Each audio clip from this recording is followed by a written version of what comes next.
There we go. Look at that. Thank you, Charnel. Excellent. Happy Monday, everybody. It's Ted with the Ted Show, episode 29. 29. Or 29. Can you believe that? And I am here with my great friend, Alex Burnett. Alex and I have known each other since we were kids. That's a lie. We've known each other, and hopefully you can hear us. About 12 years. It's been a long time. How did we actually initially meet? We actually met through David Frazier. Oh, it was through Frazier? It was through David Frazier, through a real estate networking. I did not know that. Frazier introduced... You mean Frazier does good things outside of his normal routine? He does excellent things. All right, we're live and I can see everybody. There you go. Thank you, guys. And let me know if you can hear us because we've changed a little bit. We actually mic'd Alex up just because he's such a sweet, soft-spoken guy, and we wanted to make sure that we could hear him. And we have some... Okay, thanks, Tim. Tim's listening. Just let us know if you can't hear us. I will try to talk a little louder. We'll try to get Alex to talk louder. But hey, Britannia, how you doing? Hey, Joe. Happy Monday, everybody. And I'll try to get back... voice is good. Thanks, Tim. I'll try to get back and forth between the comments. But... so we met through Frazier. That is so funny that you remember that. I need to start putting that in my book. Do you do that? Like, I need to start remembering who or where I met someone. I don't.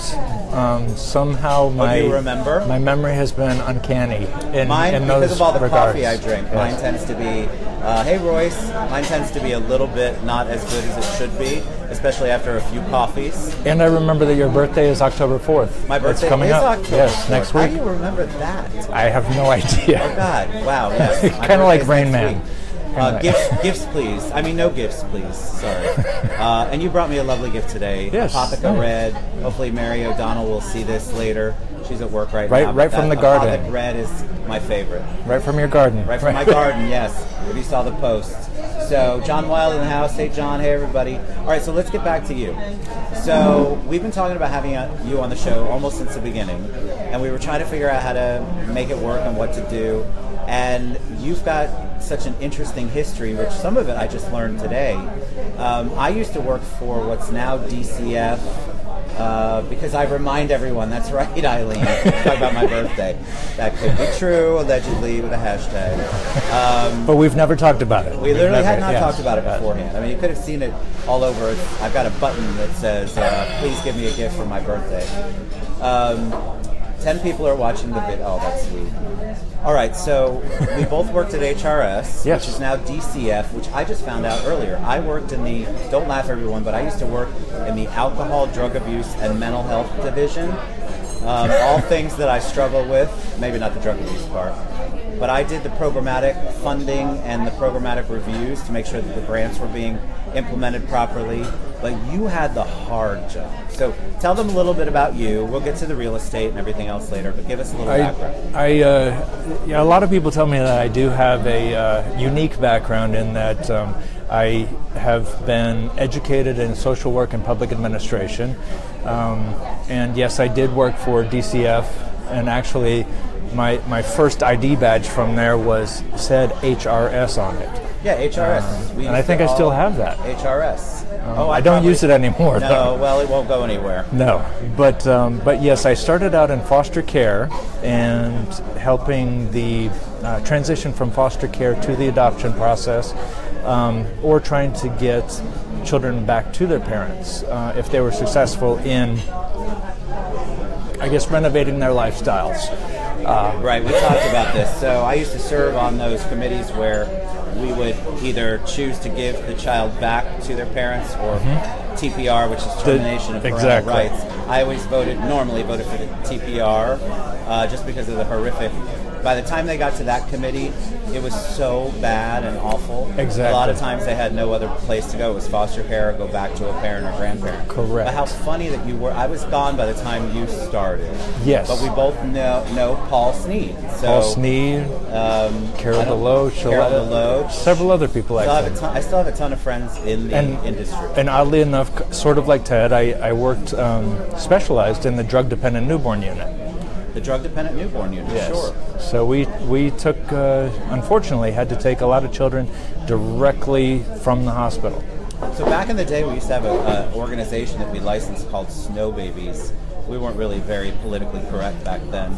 But those were all the babies that came out addicted to coke. Yes. And there was actually an organization, and the list to get in was insane back in the day. This was late 80s, early 90s. And so the fact that, did you see it increasing before you left, or were we making any dent in the problem? I think we were. I think we actually were. What do you attribute that to? Awareness.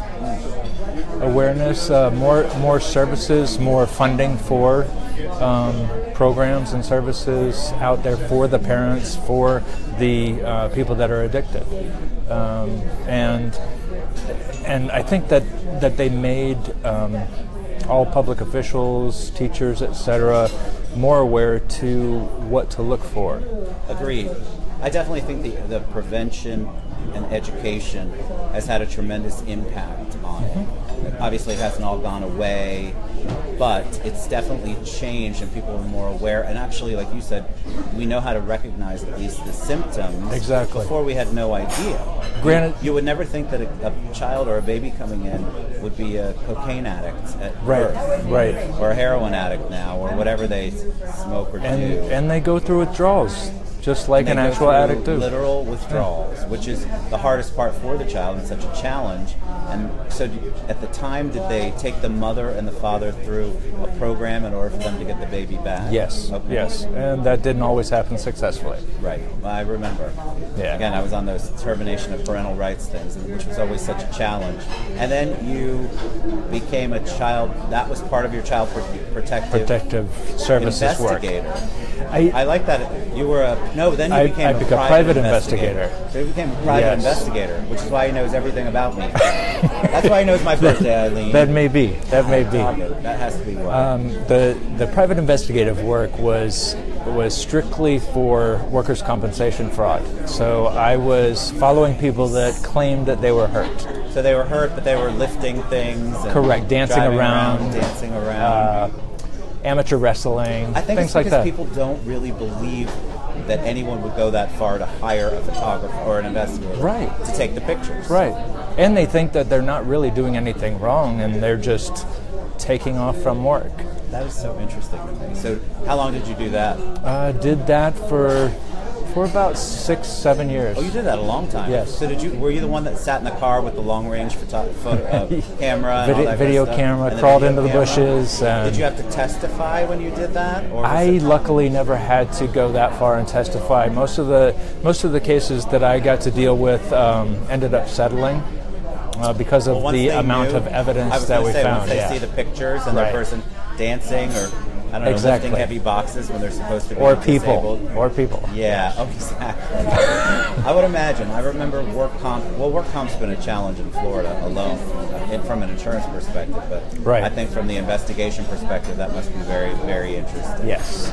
But also tedious. So you obviously wanted to move on to something out of that. else. Yes. And then what was the turning point? Did you go, I just can't take more pictures or be up all night? Or oddly enough, I was actually sitting in my car and it was hot and I was sweating profusely and I did not want to do it anymore. And that was around the time that the real estate boom was happening back in 2004 or 5, in that time frame. Everyone got in then. And I saw signs popping up all over and I said, I can sell. Why not? Had you sold before, though? You had no sales experience? Not real estate. No. But you didn't really have any sales experience? No, but... but you knew you wanted to try it? Correct. Wanted to try it, and if you think about it, everybody in their daily lives sells themselves. I agree. In some fashion or another. Job interviews, in any facet, on dates. When you go to meet your father-in-law and mother-in-law, you're selling yourself. That's true. On dates, that's right, because you're selling you, and I get it. So you said, all right, I'm going to try real estate because everybody else seems to be making money in it. And I have been a real estate agent for 12 years now. That's insane. Yes. I didn't realize it was 12. So I must have met you right around... Right around 2006. Yeah, which probably was. Far. So we were all riding high at that time, I think. Yeah. Everybody I knew, including the Publix bag boy, had gotten into mortgages And we're making Right. more money than And- a lot of people. I mean, it was an insane market back then. Yes. And then so as it tanked, did you shift your focus from being an agent and you went to something different? Correct. I actually got out of real estate officially for several reasons, actually, but primarily because I wanted to, well, I knew that something new and bigger was going to happen. I wanted to stay in the real estate realm, but also my wife and I were trying to have a child at the time because we were newly married. Talk a little bit about that because we want to get into that. Right? Yes. I mean, yes. I want to make sure I have plenty of time for that story because you all really went through the struggles of dealing with trying to have a family, trying to start a family, Correct. and then having to look at other alternatives. So give them a little bit of a background, and I'll pepper you with some questions in a bit. But tell them a little bit about your struggle. Well, we, my wife and I, like any good parents, prospective parents, we wanted to have a child. We knew that we had a lot to give and a lot of love to share and wanted to create something and help create more good in the world. And unfortunately, we could not do that just by ourselves. So we went and got help through the Center for Reproductive Medicine right here, CRM, in Central Florida, Orlando, and we ended up going through a total of 11 cycles of in vitro fertilization. Wow, okay, so I did not know that was funny. So Yes. you went through IVF 11 total times, yes. So Which, the stress involved in that is tremendous because it's first of all, you've got the physical thing that you have to go through. physical, mental, And then the waiting. the financial aspect. Yeah, that financial aspect alone. I mean, that's huge. And then all of your that was a terrible joke, but you've got all your eggs in one basket. Correct. We've talked about this before. That's why I'm saying it. Don't anybody judge. And you want it so bad, and then you get the results. Now, did Yes. you have any? I can't recall, so I'm asking. Did you have any positive results? Short-term positive results. Sure. Yes, short-term. And they were very, very short-term. So it was quite emotional and draining. And, you have the questions of why me, why us, when there are, coming from the child protection world, there are so many children out there that actually deserve and need a good family. And there are a lot of parents out there that don't appreciate it. And, so we had that question in our minds, why us? What's the time frame on that? So 11, how long does that take you? Several years? It took several years, yes. Our son right now is 5.5, Parker. He is going to be 6 December 21st. Love it. But so he was born in 2011, and so from the time frame of 2006, so about 5 years of and 11 cycles total. That is so, yeah, I'm stressed out for you because I know that is just heartbreaking to have to go through it and to even get to it, you get all your excitement up and then it's a disappointment and then you begin to question. When was the turning point where you go, hey, enough of this, we're going to try something different? Yes, it was partially financial, and amongst all of this time frame, I did switch out of total real estate and went into HOA management, which we will talk about as well. I work for a great company called Access Management. They have treated me like family, and I totally appreciate that. And I try to tell them that every day as well. So if you're listening, remember that. That's right. We'll give the URL later. Yes.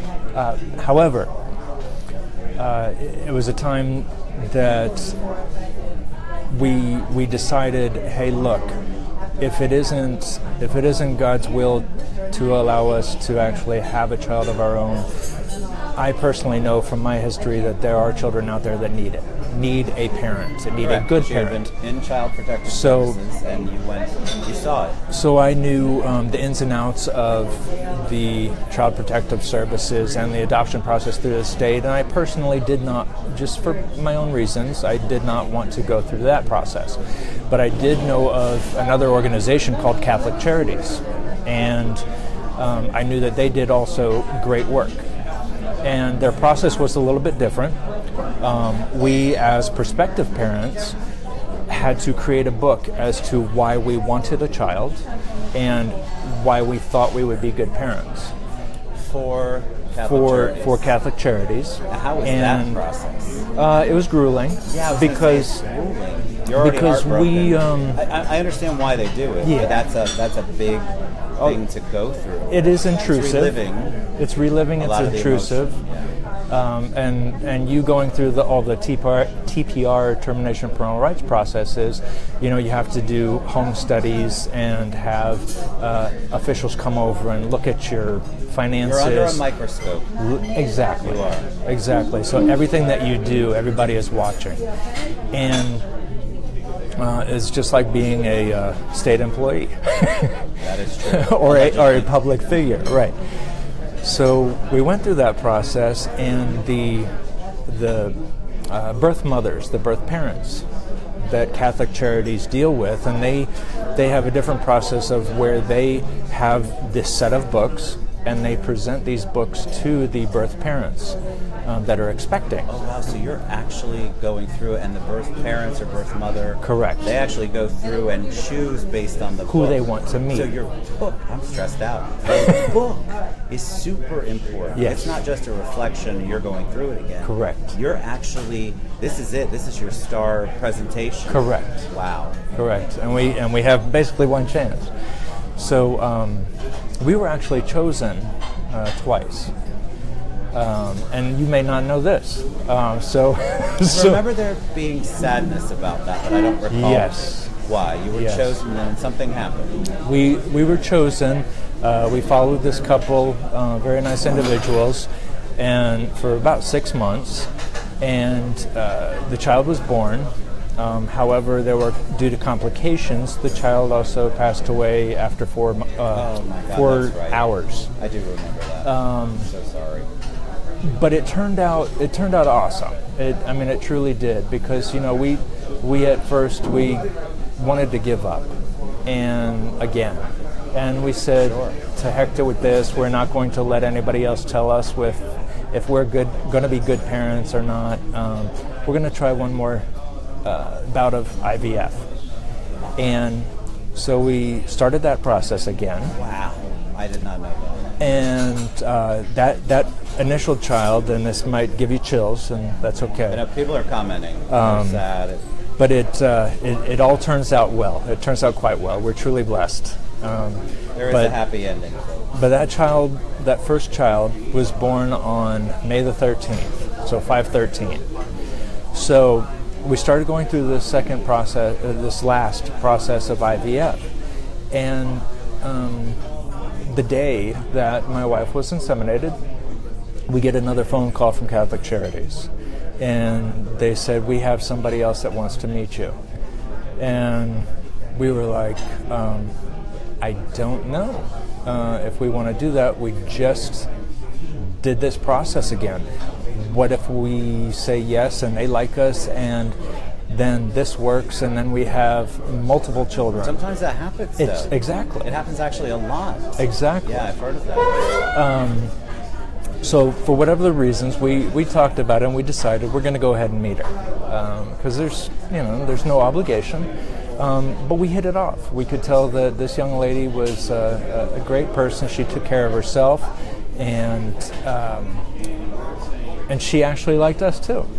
And she says, I want them to be the people that actually this child goes to. And that child, who is now my son and my wife's son, Parker Alexander Burnett. He is an excellent child, well-mannered. I couldn't ask for more. But when he was born, He weighed 5 pounds 13 ounces. Oh, that's so cool. You're right. So, and that was the day that first child that we thought we were going to take home. Wow. Was born. So that does give me chills. I mean, it's an excellent story. And in fact, my son actually, so the tie that I wear. This is Parker's art. This is Parker's artwork. Yes. Parker's artwork. And then Alex they had it put on a tie for him. It's beautiful. Yes. And he wears, look, Iwana says 513 chills. Yeah, people have chills about that. Yeah. So Parker made that, but that's his artwork. This is his artwork. And he picked that out for Daddy today, didn't he? That's so awesome. I got chills on that. I'll try not to cry. Yeah, I got it on Father's Day of this year, and I have not worn it until today. Oh my God, see, look. And I asked you, I wish that Britannia's, she's about to be a new mom. Excellent. So Congratulations. She said, she shared how amazing your story is, and I think a lot of people are saying that. And we'll get to you. I have you crying, Britannia. I'm sorry. I'm on the verge, too. So let's... Lord. It's tears of joy, though. It is tears of joy. Yes. Because at that point, how did it make you... Do you think you were different as a parent because of everything that you went through? I think it's sort of you and your wife have a different approach. We're truly blessed. We're truly blessed at the opportunity that we're given, and we remember that every day. We have him in a faith-based school. We do everything we can to give him the best. And that's how it should be, whether your child is adopted, whether you have them naturally or whatever, but that's how it should be throughout the world. It should, I think, because most of the time it's relatively easy for a lot of people. I think that we lose that perspective that it is such a gift. A child is a gift from God. So I think that people do not look at that every day as, oh my, and for what you and your wife went through and everything you did to get to the point where Parker's here. Exactly. That has to give you perspective that a lot of people don't have. Exactly. So that's an amazing story. Happy birthday, Jim Wagner. He just said, audio sounds very good. Wish me a happy birthday. Happy birthday. It's all about me. 10-4. 10-4. Okay. All right, so let's talk about, which I could talk about your son all day long. Did we get everything Yes, I could in? too. We got the tie, we're all good. Got the tie. We can talk about the colors. Talk about the colors. Talk about purple. We talked about a lot right before the show went on, and now I try to remember. The color of the tie is purple, which oddly is also my son's favorite color. Love it. But purple has another deeper meaning. Not Deep Purple, like the group, but love it. Yes, some good songs out of that. But the color purple is also not a movie, right? But here we go. We got all the references. Yes, but it is actually pancreatic cancer awareness color. Correct. So when you set that, so I try to have everyone who's on the show send me at least a basic bio, because I know enough to be dangerous, but that may not be what you want to talk about. You may not be comfortable talking about it. I don't know. So when you put pancreatic cancer and then you put a name after it, I actually sent you a text message and I said, try to go backwards and find out what the heck we're talking about. Because I knew that you had health issues, but I just didn't know. So that's why on the hashtag today I put pancreatic cancer awareness. Thank you. Because I wasn't 100% sure. So talk a little bit about that. Yes, and I don't want to scare anybody. I do not have pancreatic cancer. It is not. So we figured that out.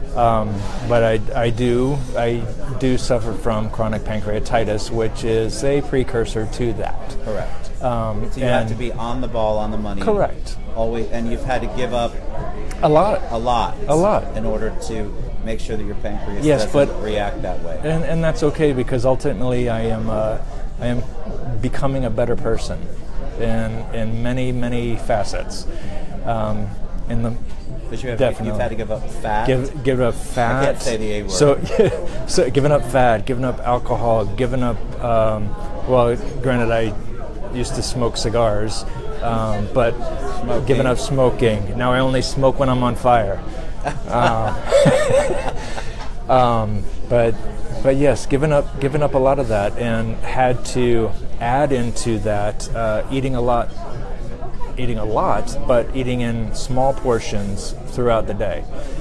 So many times, and people probably just think I'm a pig for eating all day long. No, but I understand, because Hunter, my son has the same thing, Hunter has the same thing. It was similar to that, not pancreatitis, but he has to be so careful about the portions he has and what he has, and it could be just one little different ingredient, spark it off. Spice, anything, and it will spark it off, and he'll have... And that's the other thing I had to give up is spices, really. I have to eat everything bland. So it's very painful when it happens. Like it's a big attack. Like you feel like you're gonna die. You can't drink water. You can't eat anything. You don't want to move. You can't really move because no matter what position you're in, it hurts. It's debilitating. But it's a chronic. It's a chronic disorder, issue. Chronic issue that you have to deal with always, and always have to be careful and be checked. Absolutely. Because pancreatic cancer has such a, unfortunately, such a small survival rate, or one of the smallest. Very small. I know they're working on so many things, but that is just such a... In fact, there are 46,000 new cases diagnosed per year, and 39,000 people actually die from it per year. So it's the... Kat Brower just said she had pancreatitis as a teenager. Yes. And she said it was rare then. Hey, Kat. Hey, Alice. How you doing? Britannia. Everybody, we appreciate you guys so much making the comments. Yes, thank you. So purple's the color of that. And purple is the color. We determined that November is the month for pancreatic cancer. Yes, and November, oddly enough, is also the month that I got married. And how long have you been married? This November is going to be 12 years. 12 years. Okay, so like you had all this stuff going on when I first met you. See, ever since I met you, Oh, no. Please, I would love it if you did that. Stacey would love to hear that. It was during the crazy boom. Yes, really? It was the crazy boom that it just everything exploded. exploded. For when I met you? When I met you, I worked for Coldwell Banker. Okay, that's David. Okay, so he was at the one on Curry Ford forever. Correct. Sam was like the manager, maybe? Or... Right, and I was out, David Robinson, I think, was. Yeah, David Robinson. I forgot about it. And then I was out in Longwood. I was out in Longwood with Peggy Brock and and Larry Clark. Oh my God, well, that's memories. Yes, good memories. In fact, Peggy Brock just retired and got another job this year. Of course she did. Nobody ever retires. Can't keep her down. You can't. All right, so talk a little bit about real estate. Yes. You're in it. I am in it. You're still in it. I am in it. But you're doing something different, which we sort of alluded to earlier, because we're already at 27 minutes, if you can believe it. Wow. So I know it goes by fast. So yes, definitely. So talk a little bit about it. We have time, so good. Take your time. Good. So with real estate, as I said earlier, I mentioned earlier, I got into HOA management, homeowners association management. And that sounds like a lot of fun, not... your Access family are watching. Excellent. And very proud of you, and the person you are says Gina Little. Hey, Gina. Hi, Gina. Thanks for tuning in. Thank you. Yes, I work for a great company called Access Management, and it is like a family. It's a family to me. They truly support their coworkers, their employees, from the top all the way up to the bottom. And there's not really a bottom per se. Everybody is a person, and they realize that. That's awesome. And there are issues we need more companies like that. Exactly. But they hired me to begin with them as an HOA manager, do on-site management. I have done on-site. I have done portfolio management, I've used my social work skills and public administration skills to help me with that and dealing with all of the different aspects and characteristics that come with managing a homeowners association. Yeah, an HOA is an animal in and of itself. And what Access Management does, which attracted me to them, is that they truly have a customer service aspect to it. And we call it the Access difference. And it is, we are accessible, we are transparent, I, in fact, am still getting calls right now as we're talking, and I have to ignore them, unfortunately. I will call you back. But my company asked me to oversee the real estate side, along with our broker, Michael Laster. Hello. He's an excellent guy. He is also very supportive, and he's always there to answer my late night texts and emails. Well, it sounds like communication's huge and it's great doesn't communication. It have to be because the HOA? Oh, look, here she comes. Is she cutting us off? So we're at 30, and here's Charnel, who just came over. Is that the last 2 minutes? We want to give you give a quick shout out, and then we're going to give the URL, and then we're going to finish because she's here Excellent. to hit the finish button. Okay. But Vanna is here. The last thing I want to say about Access Management is that they hired me for real estate as well as business development of their maintenance aspect, and we provide so many different good services out there with professional maintenance people, janitorial services, repairs, pressure washing. So with real estate, I wanted to get into the realm of assisting other realtors with their inspections and getting repairs done in a quick manner so they can go to close faster. So how do people reach you? What's the best way to get you? We'll post all of this later. Yes, but the best way to reach me is on my cell phone, which is 407-222-2049. And I'll post that. Or my company website which is Access Management, at Access Difference, that's AccessDiffrence.com. AccessDifference.com. And please contact me, text me, call me, email me. It's Burnett at AccessDifference.com. And like you said, we'll be posting this later, right? I'll post everything, I promise. Because I'll include the Catholic Charities and the Sina Magowitz Foundation. I know, we've got to include for all the that. pancreatic cancer We'll research. include all of that information because we got caught up in a lot of conversations. Yes. But it was amazing. But good. Thank you so much. I appreciate it. It was really awesome. You did Thank an you for having me. amazing job. Oh my God, we love you guys. Thank you for tuning in. That Alex talked about. Thank you so much. We'll see you tonight at 5 when I do Theodora, Eunuch, and Venom. Bye, guys. Bye.